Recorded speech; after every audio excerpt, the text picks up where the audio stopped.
Exam के syllabus में, अच्छा यूजी सेमेस्टर 1 के एग्ज़ाम के सिलेबस में 3 और एक्स्ट्रा सब्जेक्ट ऐड हो गए हैं। ठीक है, आपका पहले एक मेजर सब्जेक्ट था, एक माइनर सब्जेक्ट था और एक आपका हिंदी था।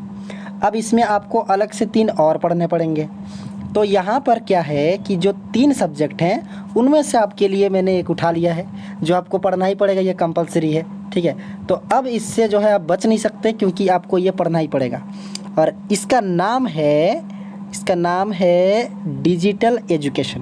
ठीक है, डिजिटल एजुकेशन। अच्छा देखा जाए तो ये आपका क्या, सबका, ठीक है, जितने भी बच्चे हैं सभी का बहुत बहुत बहुत जो है चहेता विषय है। अब कैसे चहेता विषय है, क्योंकि डिजिटल एजुकेशन को जब आप एकदम गहराई से समझेंगे तो आपको पता चलेगा कि कहीं ना कहीं अभी के जीवन में ये हमारे लिए बहुत ज़रूरी है और हम लोग इसी में खोए हुए हैं। तो यहाँ पर कैसे पता चलेगा, अभी जो यहाँ पर सिलेबस दिया है इसको समझना है और समझने के बाद जो है इसका कौन कौन सा क्वेश्चन पे हमको मेहनत करना है उस पर ध्यान देना है। तो इस वीडियो में हम लोग देखेंगे कि डिजिटल एजुकेशन का सिलेबस क्या है और इसकी तैयारी कैसे कर सकते हैं। ठीक है, और कौन से पॉइंट्स हैं जिन पर हमको ज़्यादा मेहनत करनी चाहिए, वो सिलेबस में पता चलेगा जब हम आगे निकलेंगे। ठीक है, तो अभी पहले इसको समझ लीजिए यार, इसको तो समझते हैं। तो यहाँ पर सबसे पहले 2 चीज़ें दी गई है। ठीक है, अब ये पढ़ना तो ज़रूरी है नहीं, लेकिन मैंने पढ़ लिया, आप लोग को बस समझा दे रहा हूँ। ठीक है,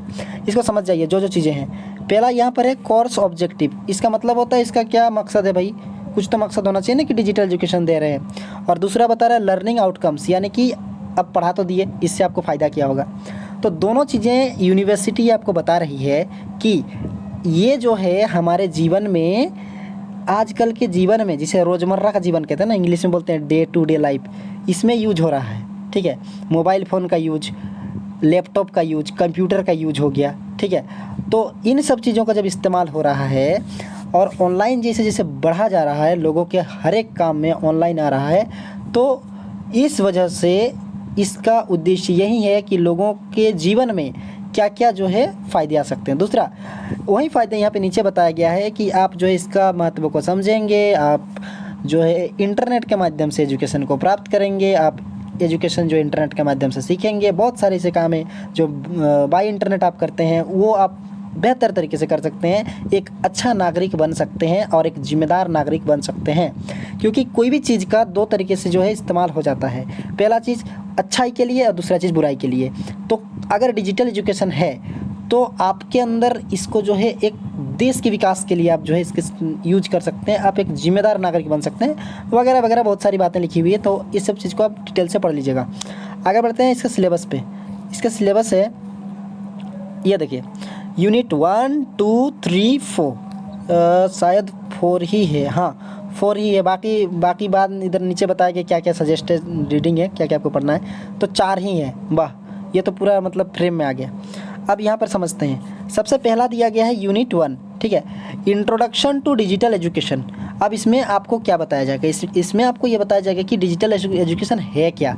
ठीक है, और डिजिटल एजुकेशन है क्या, इसमें आपको उसकी अच्छाइयाँ बताई जाएंगी, उसकी बुराइयाँ, जैसे मैंने अभी आपको बताया, उसका फ़ायदे, उसके नुकसान। ठीक है, पहले का एजुकेशन कैसा था, अभी का एजुकेशन कैसा है, जैसे यहाँ पे लिखा है ना ऐसे करके कि डिजिटल एजुकेशन, ट्रेडिशनल एजुकेशन। अभी का जो एजुकेशन है वो कैसा हो रहा है, पहले का एजुकेशन कैसा था, है ना। पहले का एजुकेशन कैसा था, ब्लैक बोर्ड में चौक से लिखते थे इस प्रकार से, और अभी का कैसा हो गया, अभी स्मार्ट बोर्ड आ गए हैं, अब तो टीवी भी बोर्ड बन गया। अब उसी में सब कुछ जो है आप बहुत सारी चीज़ें दिखाकर बच्चों को पढ़ा सकते हैं, समझा सकते हैं, इस सब सारी चीज़ें आप क्लास भी करते होंगे डिजिटल बोर्ड में।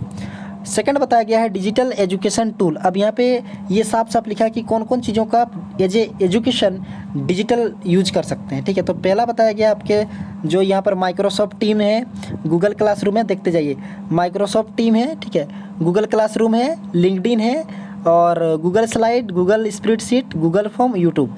आपने इसमें कुछ सुना या ना सुना हो, लेकिन आपने यूट्यूब जरूर सुना होगा। ठीक है, और कुछ बच्चों ने लिंक्डइन वगैरह सुना होगा।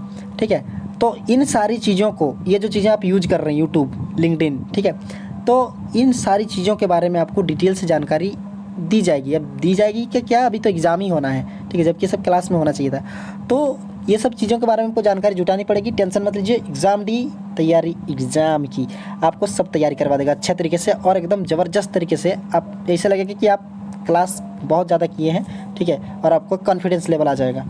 तो बने रहिए। अब देखते हैं तीसरा नंबर क्या है। तीसरा नंबर ये बता रहा है कि डिजिटल एजुकेशन इन इंडिया, ठीक है। अब भारत में जो डिजिटल एजुकेशन है वो किस में आ रहा है, देखिए एक यहाँ पे नाम दिया गया आपको स्वयं ई पाठशाला। ई पाठशाला शायद आपको आपने समझा होगा। ई पाठशाला जो आपको क्या बोलते हैं इसको, ऐप स्टोर में मिल जाएगा, ठीक है, यानी कि जिसको क्या बोलते हैं play store, sorry play store में आपको मिल जाएगा आराम से ई पाठशाला।